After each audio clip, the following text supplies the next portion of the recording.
اسرائیل نے بیان کیا، ان سے ابو اسحاق نے اور ان سے حضرت برا رضی اللہ عنہ نے بیان کیا کہ حضرت ابو بکر رضی اللہ عنہ نے ان کے والد حضرت عازب رضی اللہ عنہ سے ایک پالان 13 درہم میں خریدا۔ پھر ابو بکر رضی اللہ اسلام عنہ نے عازب رضی 360۔ اللہ عنہ سے کہا کہ برا، اپنے بیٹے سے کہو کہ وہ میرے یہ پالان اٹھا کر پہنچا دیں۔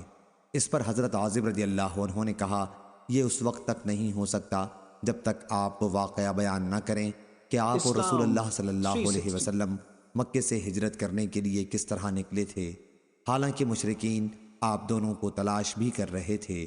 انہوں نے کہا کہ مکہ سے نکلنے کے بعد ہم رات بھر چلتے رہے اور دن میں بھی سفر جاری رکھا، اسلام لیکن جب دوپہر 360۔ ہو گئی تو میں نے چاروں طرف نظر دوڑائی کہ کہیں کوئی سایہ نظر آ جائے تو ہم اس میں کچھ آرام کر سکیں۔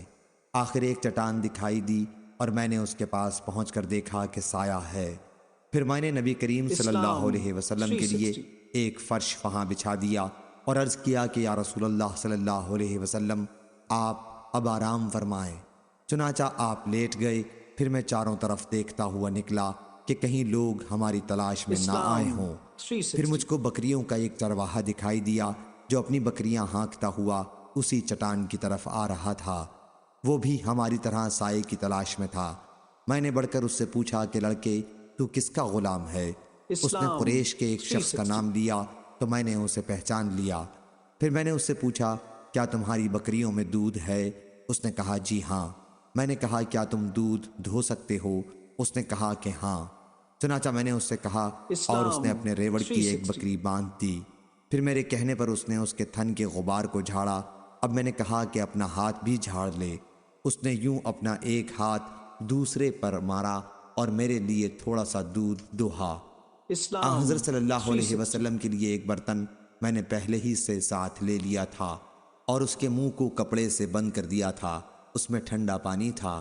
پھر میں نے دودھ پر وہ پانی ٹھنڈا کرنے کے لیے ڈالا، اتنا کہ وہ نیچے تک ٹھنڈا ہو گیا اسلام تو اسے آپ کی 360۔ خدمت میں لے کر حاضر ہوا۔ آپ بھی بیدار ہو چکے تھے۔ میں نے عرض کیا دودھ پی لیجئے۔ آپ نے اتنا پیا کہ مجھے خوشی حاصل ہو گئی۔ پھر میں نے عرض کیا کہ اب کوچ کا وقت ہو گیا ہے یا رسول اللہ۔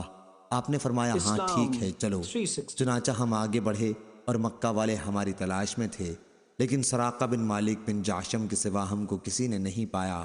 وہ اپنے گھوڑے پر سوار تھا۔ میں نے اسے دیکھتے ہی کہا کہ یا رسول اللہ، ہمارا پیچھا کرنے والا دشمن اسلام ہمارے 360۔ قریب آ پہنچا ہے۔ حضرت صلی اللہ علیہ وسلم نے فرمایا فکر نہ کرو، اللہ تعالی ہمارے ساتھ ہے۔ صحیح بخاری حدیث نمبر 3652۔